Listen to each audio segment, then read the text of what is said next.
né, do pênis dele não é na extremidade, na cabecinha do pênis, é na lateral. Ele foi diagnosticado, irmãos, com a hérnia na cabeça, um encefalocele. Essa hérnia só poderia ser mexida a partir de 1 ano de idade, mas com 8 meses eu levei ele lá no médico para repetir o exame, porque ele não tinha mais nada. Deus foi lá e curou. Nós fizemos um culto em ação de graça pelo nascimento dele. Muitas pessoas falam, mas como é que você vai fazer um culto em ação de graça pelo menino que a expectativa de vida dele é de 1 ano? E eu falei, Deus me deu, se Deus quiser é dele, e eu vou fazer o culto em ação de graça. E nesse culto eu creio, Deus curou o Áquila. Ele também tinha uma estenose do conduto auditivo, o ouvido dele era meio que tampado. E aí, irmãos, essa bênção toda que os irmãos estão vendo, a cada dia que passa ele nos surpreende, né? A expectativa de vida dele era de 1 ano de idade. Ele está com 7, com plena saúde, irmãos. Glória a Deus. Até é saudável, tem hora que até é demais, né? O menino, quando é abençoado, né, daquele jeito assim, é sinônimo de saúde, né? Só para vocês terem uma ideia, quando ele estava com 1 ano e pouco de idade, antes de completar 2 anos, nós mudamos para uma casa, a gente morava num apartamento na Queniel, e mudamos para uma casa maior por orientação dos próprios médicos e dos professores, que era para ele ter espaço em casa. A gente morava num apartamento, espaço muito reduzido, falaram que era para a gente mudar para um local maior, que era para ele ter espaço para desenvolver. Ele desenvolveu tanto que subiu no telhado da casa 3 vezes, com 2 anos de idade. Ele derrubou derrubou uma escada de 6 metros, irmão, e ficou segurando ela pendurada, engarranchada na cerca elétrica, e ele segurando a escada lá, dando glória a Deus. Vocês pensam o tanto que ele é abençoado, né? E hoje está aí, né, louvando a Deus, ainda do jeitinho dele, com atrasozinho. Ele faz acompanhamento com a fonoaudióloga, devido a ele ter lábio leporino e fenda de palato, então a dicção dele foi um tanto quanto prejudicada. Ele faz acompanhamento com a fonoaudióloga e está evoluindo aí, se Deus quiser.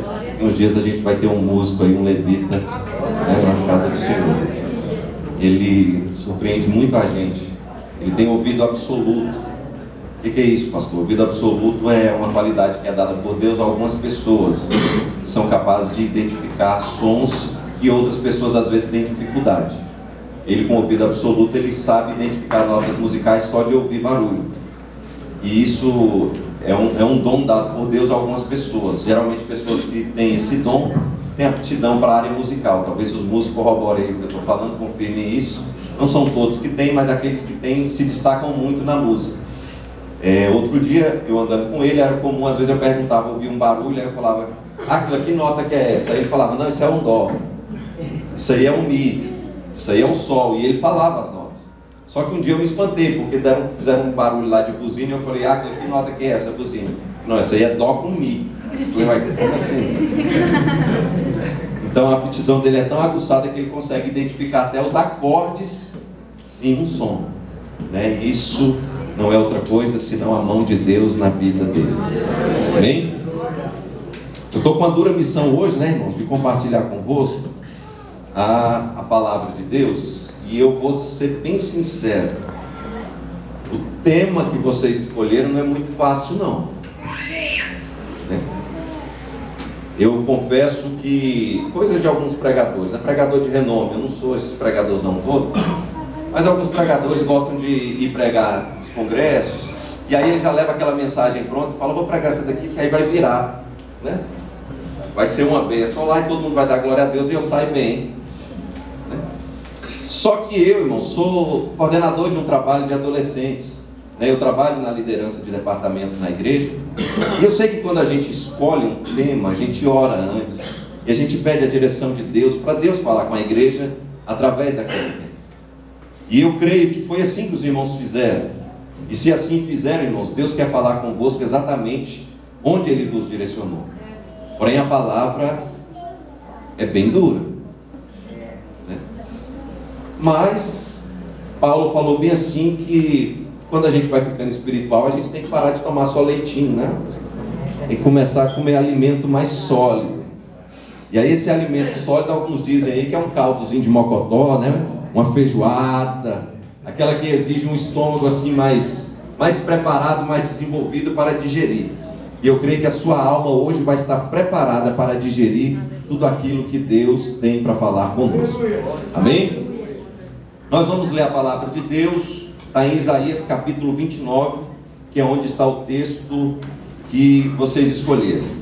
Se quiserem permanecer assentados, ou se o costume da igreja for ficar de pé ao lermos a palavra, vocês fiquem à vontade. Eu não quero descansar, mas vamos fazer aquilo que o Senhor tem nos direcionado a fazer. Eu vou fazer a leitura, irmãos, primeiro na tradução Almeida, Revista e Corrigida, que é a usualmente utilizada, né? A mais comum na Assembleia de Deus. Depois eu vou fazer uma outra leitura do mesmo texto na tradução, a nova tradução na linguagem de hoje, que ela traz assim uma interpretação um pouco mais clara daquilo que Deus quer falar. Nós vamos ler do verso 1 até o versículo de número 13, Isaías capítulo de número 29. Diz assim na Almeida, Revista e Corrigida. Acompanhe comigo. O título é Profecia contra Judá Infiel, Promessa de Livramento. Ai de Ariel, da cidade de Ariel, em que Davi assentou o seu arraial. Acrescentai ano a ano, e sucedam-se as festas.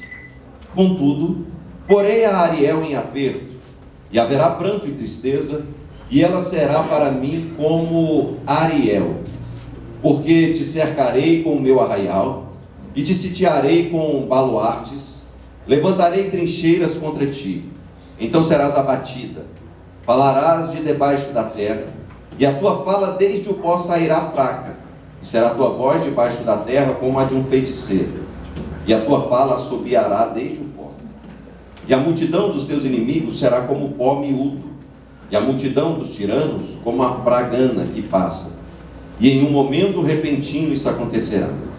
O Senhor dos exércitos serás visitada com trovões, e com terremotos, e grande ruído, e com tufão de vento e tempestade, e labareda de fogo consumidor. E como sonho e uma visão da noite será a multidão de todas as nações que hão de pelejar contra Ariel, como também todos os que pelejarem contra ela e contra os seus muros e a puserem em aperto.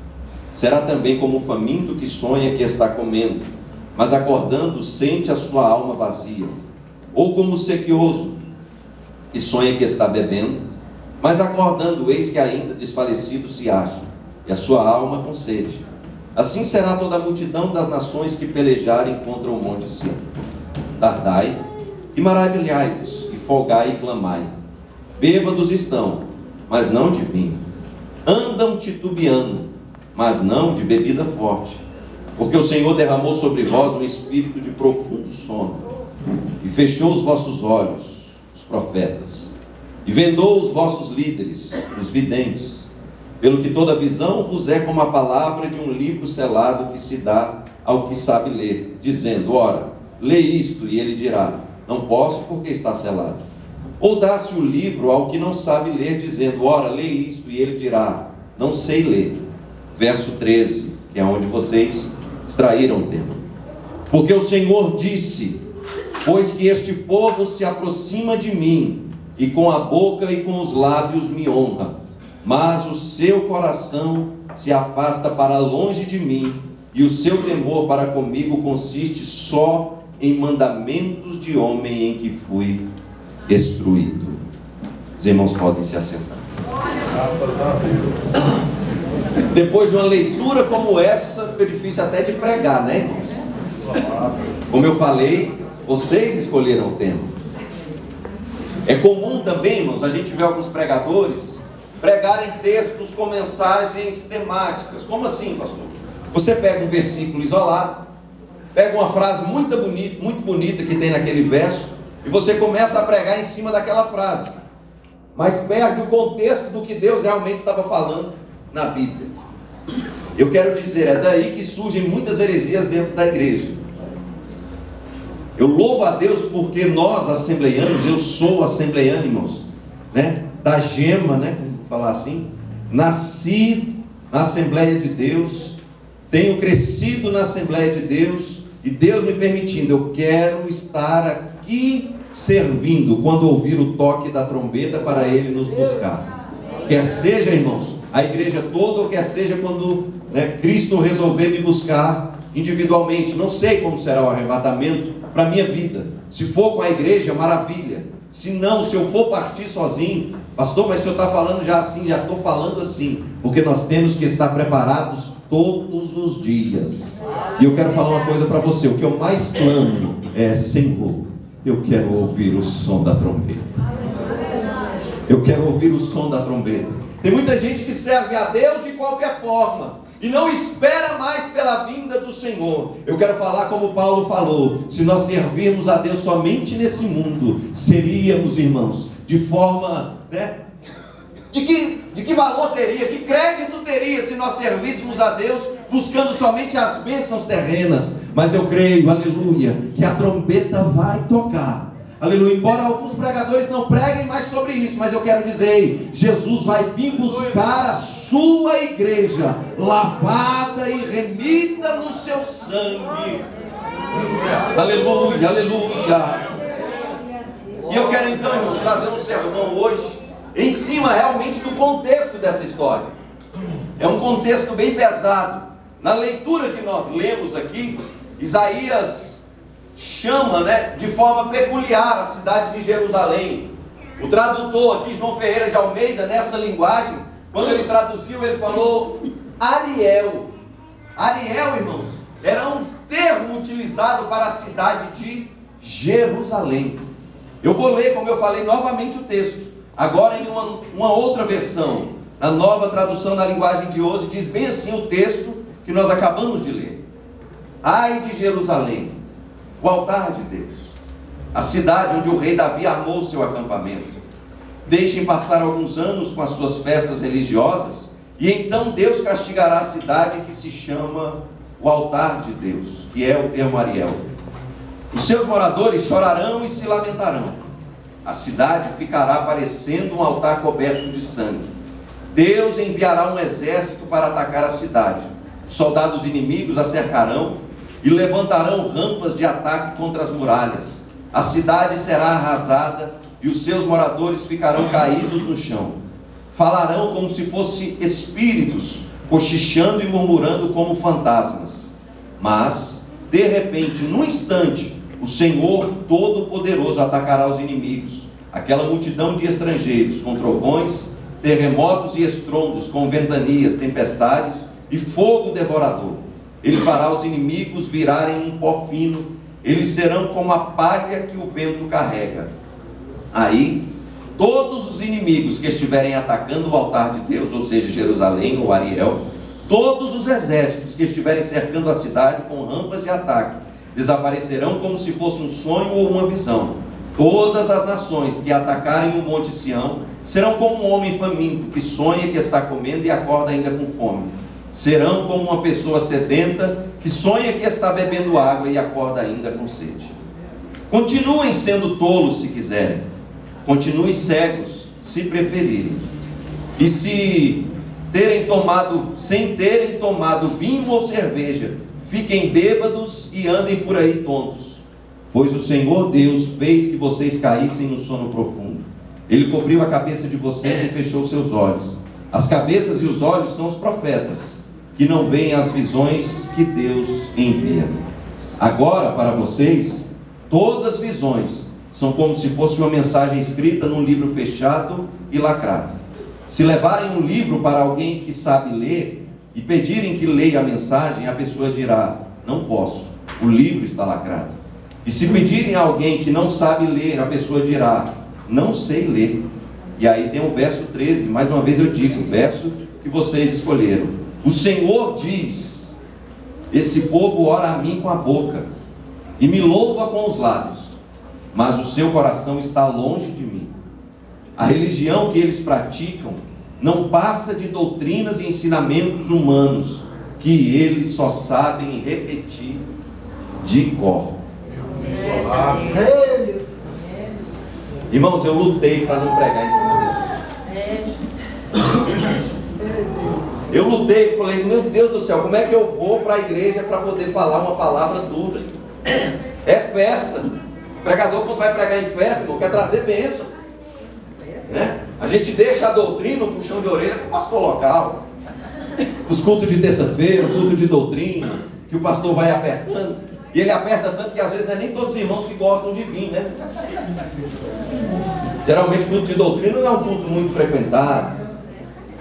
Não sei aqui, né? Mas lá pela DEB tem uns cultos de doutrina que não é muita gente que vai. O pessoal gosta dos cultos de domingo, né? Culto de domingo é culto de celebração. É culto que a gente levanta a mão, culto da família, vamos celebrar, vamos adorar. É culto onde o pastor vem para ministrar a bênção e abençoar a sua semana, para você sair fortalecido. Afinal de contas, você precisa vir para a casa de Deus e ser renovado pela presença do Senhor. Quem não gosta de receber uma palavra de incentivo e de ânimo? Isso é maravilhoso, irmãos. Porém, irmão, eu que teve coragem de me trazer num dia de domingo de manhã, e ainda falou, é um culto de estudo, viu, pastor? É um culto de ensino. Eu falei, tá bom, pode deixar que nós vamos pregar. E eu pelejei, irmãos. Hoje, quando eu saí de casa, acordei cedo, ainda fui rever, né, o que eu tinha visto. Eu falei, meu Deus, é isso mesmo. Aí eu peguei, irmãos, 4. O Guilherme, acho que viu, o Guilherme dormiu lá em casa para poder vir com a gente hoje. E aí eu peguei uma enciclopédia bíblica, peguei um manual bíblico, peguei uma bíblia de estudo, peguei outra bíblia de outra tradução, um dicionário, e coloquei tudo aberto assim. Falei, meu Deus, é isso mesmo que tu quer falar com Deus? E orei, irmãos, e nós estamos aqui hoje, Deus vai falar. Aleluia. Eu digo que a palavra de Deus é toda boa, mas a gente tem costume de querer pegar, escolher alguns trechos, né? Ou quem nunca deixou a Bíblia aberta no Salmo 91, achando que é proteção, né? E quando ia orar, né? Foi lá e recitou o Salmo 91, aquele, né? Que habita no esconderijo do Altíssimo, a sombra do Onipotente descansará. Nós temos os nossos textos prediletos. Quem aqui, irmãos, nunca leu o Salmo 23 e falou, o Senhor é o meu pastor e nada me faltará? Quem aqui nunca leu, né, as cartas paulinas, onde diz bem assim, tudo posso naquele que me fortalece? Embora esqueça um pouquinho, né, que Filipenses no capítulo 4, antes desse versículo, diz bem assim, ó, sei passar fome, né, sei ter em abundância, aprendi a sofrer e também passar pelos momentos de bonança. Aí ele vem, posso todas as coisas naquele que me fortalece. Por isso que eu falo, irmãos, que é perigoso a gente pegar alguns textos isolados. E na verdade o texto aqui, o tema que vocês escolheram, diz que a gente tem que honrar a Deus de coração. De quê, irmãos? Coração. Honrar a Deus de coração. Vejam, irmãos, que se a gente falar bem assim, nós temos que honrar a Deus de coração. Nossa, a princípio soa muito bom, mas se nós formos pegar o contexto do que fez com que o próprio Deus, olha, Isaías aqui abre a boca para profetizar, e no versículo de número 13, que é onde está baseado o tema, ele diz bem assim, ó, começa dizendo, porque o Senhor disse. Ou seja, a palavra não é dele, a palavra não é mais de homem. Ele abre a boca como um profeta para dizer, olha, o Senhor está dizendo a vós, nação de Jerusalém, reino dividido, né? Judá, o reino do sul. Nós estamos vivendo aqui uma época histórica onde a nação de Israel estava dividida. Tínhamos reino do norte e reino do sul. E aqui essa palavra era para Judá, o reino do sul, e mais especificamente em Jerusalém. Isaías levanta para profetizar e começa a falar, vocês não estão me servindo como deveriam servir, porque vocês até abrem a boca para cantar, vocês até abrem a boca para orar, mas eu quero que vocês me sirvam de coração. Isso aconteceu, irmãos, com a nação naquela época. Como eu falei, o reino estava dividido. Alguns reis se levantaram. Isaías profetizou na época do rei Jotão, na época do rei Ezequias, que é um pouquinho mais para frente nessa história. Mas o povo, irmãos, havia realmente esquecido das tradições e dos costumes, ou mais precisamente falando, da lei do Senhor que havia sido dada por Moisés. Nós estamos vivendo aqui no Antigo Testamento. Essa palavra que nós lemos é um texto do Antigo Testamento, onde Isaías é levantado, como vários profetas foram levantados no Antigo Testamento, para exortar a nação de Israel, todas as vezes que o povo começava a fazer aquilo que era mal aos olhos do Senhor. Mais especificamente, eu fiz questão de ler o início do capítulo, porque a profecia aqui é contra Jerusalém. E ele fala: olha, é o seguinte, eu estou profetizando, porque vocês fazem até festas, vocês estão celebrando festas, mas o julgamento do Senhor virá.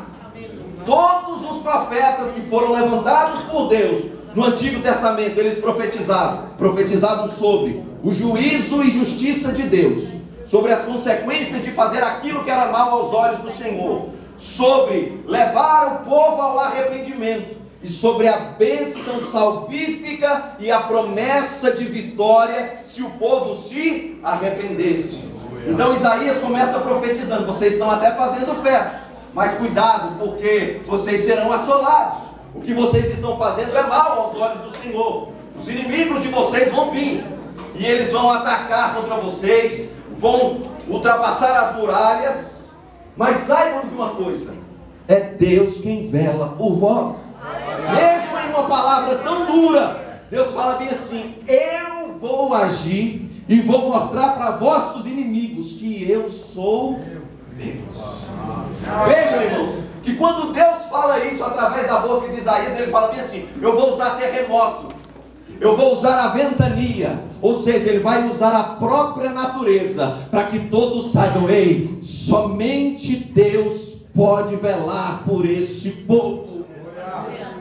Em outras palavras, não confie em vossas próprias mãos, não confie em vossas próprias habilidades, não confie em vosso exército ou em seu poder bélico. Confie somente em Deus. Aleluia. E aí Isaías vem então falando: olha, os olhos de vocês estão fechados, não há mais visão. É como se alguém chegasse e falasse: olha, lê esse livro. Mas como é que a gente lê um livro fechado? Ou como é que você pede para alguém ler desde que não saiba ler? Um analfabeto não é capaz de ler. E era isso que estava acontecendo, sabe por quê? Porque Deus cerrou e não tinha profecia de bênção. Porque, irmãos, eu não sei se os irmãos já viveram essa experiência. Tem profetas e profetas, né? Tem umas profetadas que é dada na igreja, irmãos, tem hora que a gente fala assim: meu Deus, como é que pode? A gente sabe que as coisas não estão indo bem, mas tem gente que quer emprestar a boca, né, para profetizar bênção, sendo que Deus não está se agradando. Existem os dois extremos, né? Existe o Balaque e o Balaão. Existe aqueles a quem Deus está falando: abençoa, e a pessoa está tentando segurar. Eu não vou abençoar, porque se eu abençoar ele vai ser mais próspero do que eu. E Deus está mandando: abençoa, abençoa. Quando Deus manda, irmãos, é uma maravilha. A gente profetiza e Deus se encarrega de cumprir. Agora é um problema quando Deus não está falando e a pessoa quer falar em nome de Deus. Em outras palavras, o que Deus falou foi aqui bem assim: ó, não adianta querer profetizar, eu não estou falando nada com esse povo. A minha palavra agora é de juízo e não é de bênção. É dura a palavra. E se a gente pegar, a gente fala bem assim: pastor, mas é o seguinte, esse texto que o senhor leu aí é do Antigo Testamento. Esse texto aí, na verdade, é no período da lei. A gente não está mais nessa dispensação, nós estamos agora na dispensação da graça. Esse tipo de coisa não acontece mais em nosso meio. Na verdade, eu vejo que a palavra que o senhor leu é uma palavra bem dura, mas ela era voltada para Jerusalém, foi um acontecimento daquela época. Isso foi uma palavra para aquele povo daquela época, e eu amei, irmãos. Tá bom? Então vamos para o Novo Testamento. Vamos para Mateus, capítulo 13, ou vamos para Marcos, capítulo 6, versos 6 e 7, onde o próprio Jesus então cita exatamente essa passagem do versículo 13. Diz que juntaram ali alguns fariseus e foram até Jesus censurá-lo e falaram: os teus discípulos é o seguinte, eles estão comendo com o povo aí e não estão lavando as mãos. Diz a tradição que os fariseus, eles juntavam o povo e falavam, toda vez que a gente for comer, é o costume nosso ocidental aqui de hoje.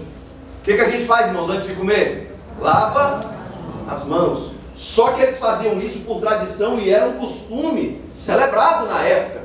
Era um costume religioso, em que todas as vezes que se reunia para comer, lavar as mãos não era uma prática simplesmente rotineira de higiene. Era um ritual sagrado. As pessoas tinham que lavar as mãos para purificar e não se contaminar com aquilo que iria comer. Mas não simplesmente por higiene, mas como algo sagrado, irmãos. Como algo religioso, era uma tradição religiosa da época. E aí vai lá os fariseus censurar Jesus, falando, olha Jesus, eu estou vendo aí que os seus discípulos nem estão seguindo a nossa tradição. Jesus, por quê? Porque eles comem sem lavar as mãos. Jesus, engraçado, né? E vocês lavam as mãos, mas não faz o que a palavra de Deus manda. Porque a palavra de Deus diz que tem que honrar pai e mãe. E aí, irmão, eu sou coordenador de adolescente, né? Meu Deus. E aí eu tenho que falar, né? Cadê os adolescentes aqui, os jovens adolescentes da juventude? Foi embora? Tem 2 aqui, mais 2 corajosos. Né? 2 corajosos lá atrás que levantou a mão. Não sei o que está acontecendo, irmãos, com os meninos de hoje. Não quer mais honrar papai e mamãe. Não. Olha, vocês vão pegar hoje. Cadê os jovens adolescentes? Os de lá já tá...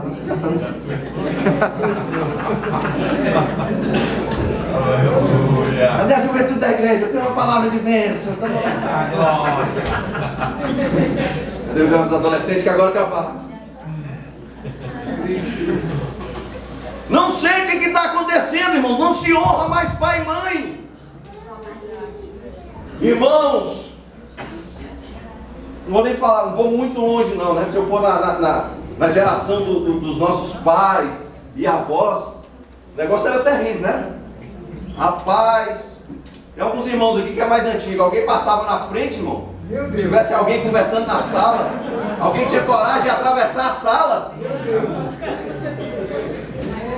Eu sei que vocês jovens e adolescentes já viram papai e mamãe falando para vocês bem assim, ei menino, se isso é na minha época,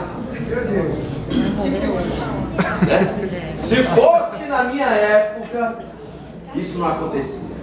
Irmão, ter 2 adultos conversando e o menino chegar e falar, pai, é o seguinte, pai. Meu Deus. Rapaz, era só aquela olhada assim, como quem diz bem assim, mais tarde nós conversamos. Sabe o que Jesus falou para os fariseus? Falou, vocês estão até lavando as mãos, mas a palavra de Deus diz bem assim, é para honrar pai e mãe. E vocês estão se esquecendo dessa palavra com engano, com hipocrisia, para fazer outras coisas que faz bem ao seu coração. Quer que eu dê um exemplo? Aqui? É porque tem hora que a gente... como eu falei, né? Eu gosto de pegar para adolescente. Quando a gente não entende como é que você quer que eu desenhe, não é assim que a gente fala? Você quer que eu desenhe? O que estava acontecendo na época dos fariseus era tipo assim, papai e mamãe falavam bem assim, meu filho, é o seguinte, você só vai sair de casa hoje depois que você lavar as louças, tá bom? Aí virava para o papai e para a mamãe com a desculpa para poder não honrar papai e mamãe e ser obediente e falar, mãe, é o seguinte, é porque eu estou atrasado, que eu preciso ir para a igreja. Pai, meu filho, você vai para onde? Não, é porque hoje é ensaio dos jovens, né? Hoje é ensaio lá e eu tenho que ir. Aí o que papai e mamãe falam? Tá bom, meu filho, então vai. Vai para a igreja mesmo? Né? Já que é para a casa do Senhor. Só que deixa eu te falar, você pode até estar vindo para a casa do Senhor, mas você deixou de honrar papai e mamãe. Sabe o que eu estou querendo falar com isso? Igual eu falei, você quer que eu desenhe? É que muitos de nós temos uma desculpa para justificar todos os nossos atos que vão contrários à palavra de Deus. Ou alguém aqui nunca deixou de orar e falou para papai do céu bem assim, Senhor, hoje eu estou tão cansado, tu sabes.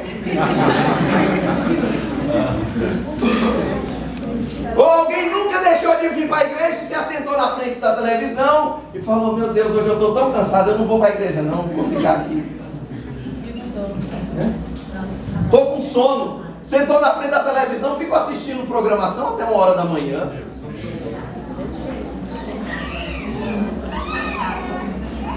É assim ou não é? Irmãos, eu estou falando isso porque acontece comigo. E eu sei, irmãos, que todos nós somos muito hipócritas quando tentamos justificar algo que não é o que Deus quer de nós. A gente é muito bom de explicação. E todos nós temos argumento suficiente para poder justificar boa parte dos nossos atos. Até para pecar, irmãos, a gente tem justificativa. Menino, por que você fez isso? Não sei como é que é. É a idade. É porque eu sou novo. Aí o outro que estava velho, não, é porque a carne é fraca. Sempre tem onde responder. Irmão, esse negócio de desculpa vem lá do Éden. Adão botou a desculpa na mulher, a mulher botou a desculpa na serpente, a serpente olhou para um lado, olhou para o outro, não tinha quem mais colocar a culpa. Então, sobrou para mim, né? Nós somos exímios justificadores de atitudes que desagradam a Deus. Confessar e bater no peito que está errado, que precisamos melhorar, é muito difícil. Mas tem culto que Deus nos pega, e hoje eu vim aqui para te pegar. Porque o primeiro que recebeu essa mensagem fui eu. Pregador, irmãos, é o primeiro a ser impactado pela palavra quando ele vai estudar. Quando estuda. Por aí, não sei se está. Mas quando a gente estuda, irmãos, o primeiro a ser impactado pela palavra é quem busca ela para poder pregar. E eu vou falar uma coisa: se eu não for impactado pela palavra que eu vou pregar, eu nunca vou impactar ninguém. Quer que eu te diga uma coisa? Você nunca vai convencer ninguém acerca do caminho do Evangelho, se esse caminho não te marcou primeiro, não convenceu você primeiro. O que nós precisamos fazer, irmãos, é receber e viver aquilo que queremos dizer que somos, aquilo que nós queremos pregar que somos. A verdade é que Deus está querendo nos alertar, e eu louvo a Deus por essa oportunidade de vir aqui pela manhã, pregar um tema tão difícil, mas que sirva para que quando a gente sair por essas portas, termos a vida transformada. Porque chega de reunião. Chega de vir para a igreja, querer oferecer aquilo que você trouxe para Deus, que estava sobrando. Como assim, pastor? É hora de sacrificar. É hora de nós servirmos a Deus com sinceridade.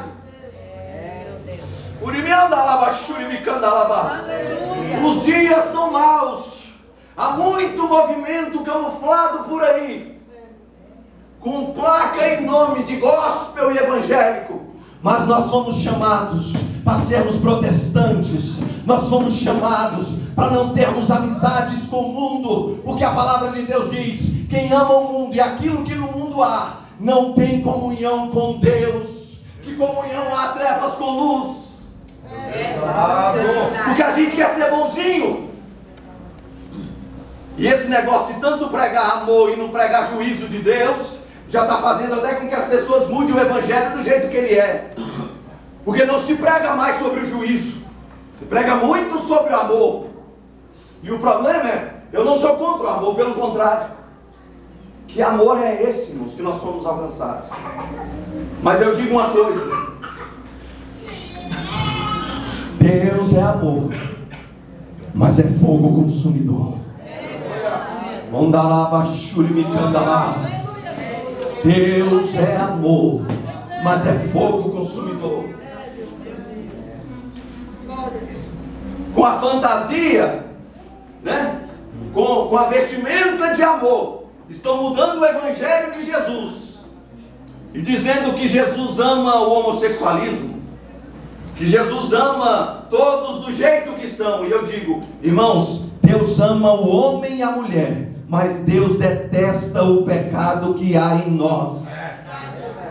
Deus, já tem igreja hoje para homossexuais. Pastor, só com cuidado, o senhor vai entrar num terreno delicado. Olha, irmão, de terreno delicado eu estou cansado de andar. E eu não estou com medo de me estrepar, não. Porque a Bíblia diz bem assim, ó, nós temos que ser perseguidos por esta palavra. Aleluia. Eu não vou me calar. E eu digo a você, não se cale em nossa geração. Não deixem calarem a sua voz. Não deixem calar a nossa voz. Nós somos atalaias. Nós somos sal nesse mundo. Aleluia. Nós somos chamados para brilhar. Estão tentando apagar a nossa luz. Sabe por quê, irmãos? No escuro tudo pode. Eu prego sobre isso, sobre luz. E a gente gosta do escuro. Porque geralmente no escuro dá para fazer aquilo que ninguém vai ver. Ou qual é a... Hoje em dia não tem. Qual foi uma das primeiras brincadeiras onde a gente começamos a dar uns beijinhos, né? Era pique-esconde. Hoje em dia os meninos não brincam mais disso, eu não sei nem como é que é. Hoje em dia é muito moderno. Já vai logo na lata. Na minha época, para dar um beijinho, miséria, não, vou brincar de pique-esconde. Por quê, pastor? Porque aí é pro escuro. E no escuro a gente faz tudo aquilo, irmãos, né? Que a gente não quer mostrar para o mundo. E a palavra de Deus diz que Ele é luz. Que Ele é luz. Aleluia. Não tem nada que a luz não vai revelar. Oramanda lava, churimianda lava. Não tem nada que a luz não traz à tona, irmãos. Aleluia. Urimicanda lava, choramanda lava. Vamos falar então. O que era isso que Deus estava querendo do povo? Que história é essa que o povo então estava servindo a Deus de forma hipócrita? Estava vivendo muito religiosidade, mas não estava vivendo a essência do que é ter intimidade com Deus. Nós precisamos, irmãos, das liturgias. Tudo isso é louvável, é bíblico. Nós nos reunirmos nos dias da semana, nós virmos a igreja e seguirmos a liturgia do culto. É bíblico, isso é ordem e decência. Talvez muitos não saibam, mas por que nós servimos a Deus no domingo e não no sábado, como os adventistas? Alguém sabe aí? Escola dominical, você não sabe, mas escola dominical. Culto de doutrina, a gente aprende essas coisas. E além de próprio Jesus ter falado, irmãos, uma das maiores, motivações que leva a nós servirmos a Deus no domingo é porque o domingo é o primeiro dia da semana. E nós temos que oferecer a Deus a primazia de tudo aquilo que nós temos. Talvez você não sabia disso. E eu quero já louvar a Deus pela tua vida, porque tu escolheu o domingo e logo de manhã bem cedo, aleluia, estar na presença de Deus. É por isso, é um dos motivos que nós dedicamos a Deus o domingo. Porque devemos, como Ele mesmo diz, amar a Deus acima de todas as coisas. Mas deixa eu falar uma coisa para você. Não adianta vir porque o pastor chamou e você falar, hoje eu vou lá. Na verdade eu estou lá, não é festa? Aqui é todos os departamentos, né? Jovens e senhoras. Jovens, tá meio mesclado, né? Agora, eu vejo isso até como... São duas estratégias que os pastores estão tendo que utilizar, né? Primeiro é porque os próprios irmãos estavam reclamando que tinha muita festa na igreja. Engraçado, lá no mundo é cheio de festa, ninguém reclama. Deus!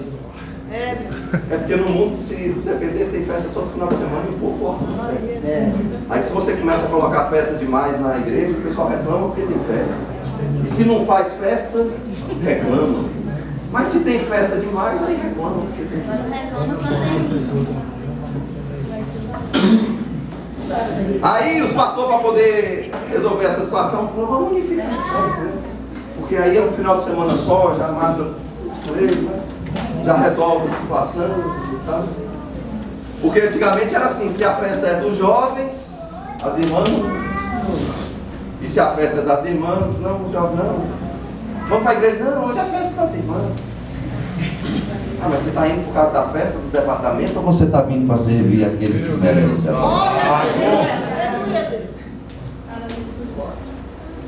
Nós estamos falando aqui de religiosidade. E o que me chama a atenção é que o início do texto que nós lemos, Isaías começa falando bem assim, ó, vocês estão fazendo até muita festa, mas eu não estou nessas festas que vocês estão fazendo. Eu falei que é um problema quando começa a ter festa demais na igreja e as pessoas começam a achar ruim. E o problema é exatamente esse. É porque às vezes tem festa demais e o povo vai por obrigação.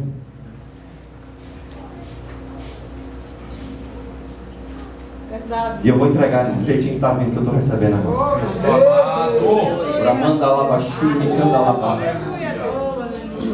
Oh, mandoro suni candalabachuri candalabas.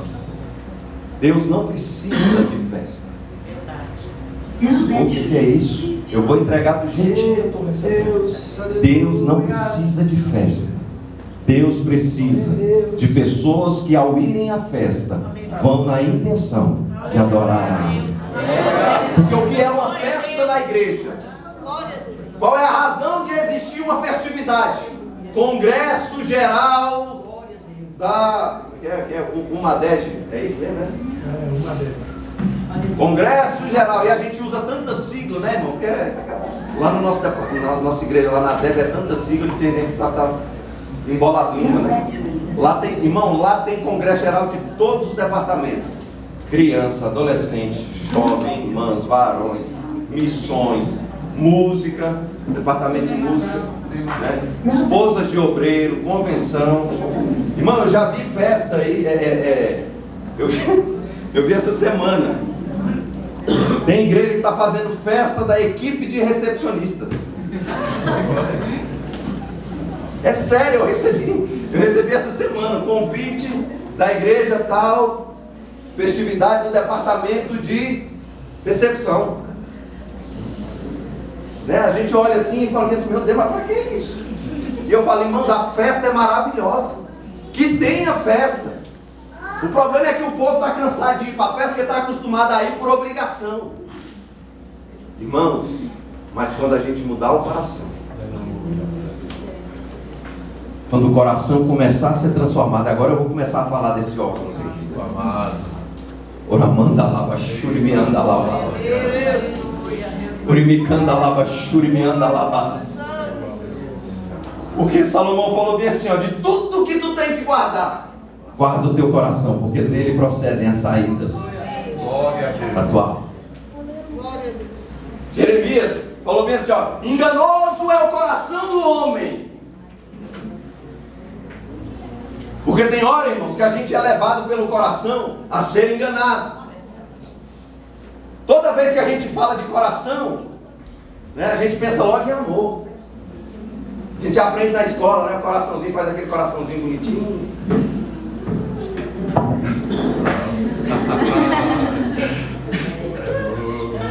Né? Aí olha assim, completa aqui. Não é assim, tô ligado, vai com vocês. Só faz de um lado que é pro crush chegar do outro e completar. Sabe o que é crush? Na sua época, o crush era um refrigerante de laranja, não era? Crush, né, daquela época era um refrigerante de laranja. Hoje é a paquera. É, tá vendo, pastor?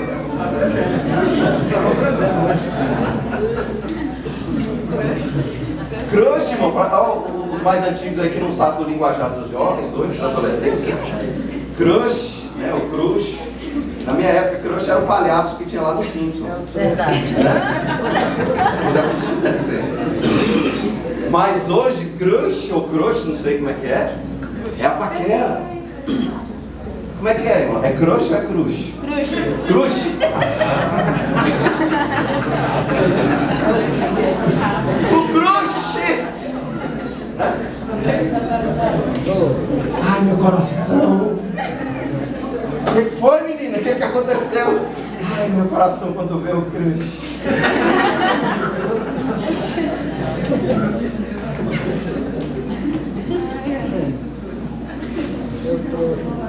O coração, irmãos. O texto que vocês escolheram diz que Deus quer ser honrado de coração.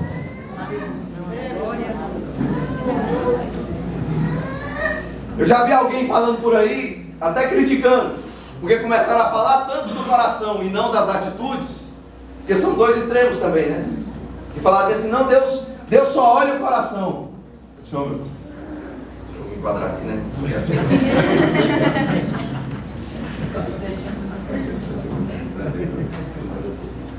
Tem dois extremos, irmãos. Teve um tempo aí que se pregava tanto sobre amor, como eu falei, amor, amor, amor, amor, e falava, Deus só olha o coração. Já ouviu alguém falando isso? Deus só olha o coração. Segunda Tessalonicenses 5:23. Fala aí, irmão, vai, cita aí. Eu não tenho anotado todo. Que diz que o mesmo Deus de paz vos santifica em tudo. Então Deus não quer só um coração. E todo o vosso espírito, alma e corpo sejam plenamente conservados, irrepreensíveis até a volta do Senhor. É o complemento do versículo que a irmã acabou de ler.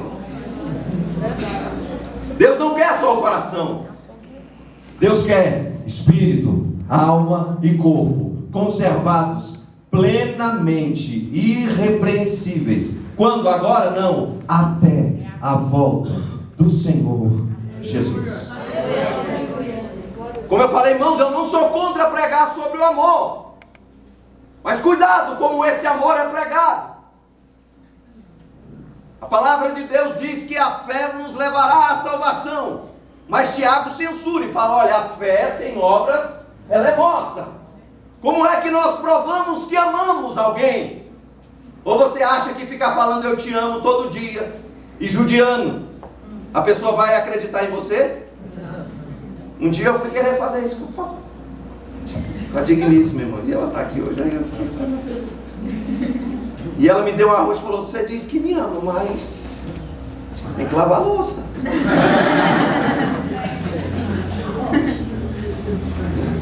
Só dizer que me ama e me deixar desse jeito não resolve. Nós temos que demonstrar o nosso amor em obras. Somente dizer que ama não é o suficiente. Ah, mas eu amo a Deus de todo o coração. Será?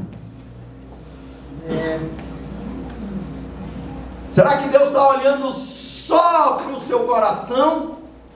Ou Ele está vendo o que o seu coração tem feito com o que você faça? E eu pergunto, como está seu coração hoje? Aleluia. Vamos fazer um eletrocardiograma espiritual aqui hoje. Vamos examinar o seu coração. Pastor, como é que a gente faz um ecocardiograma espiritual? É simples, a Bíblia ensina. Ah, é, pastor? É. Como é que você anda falando quando está nervoso?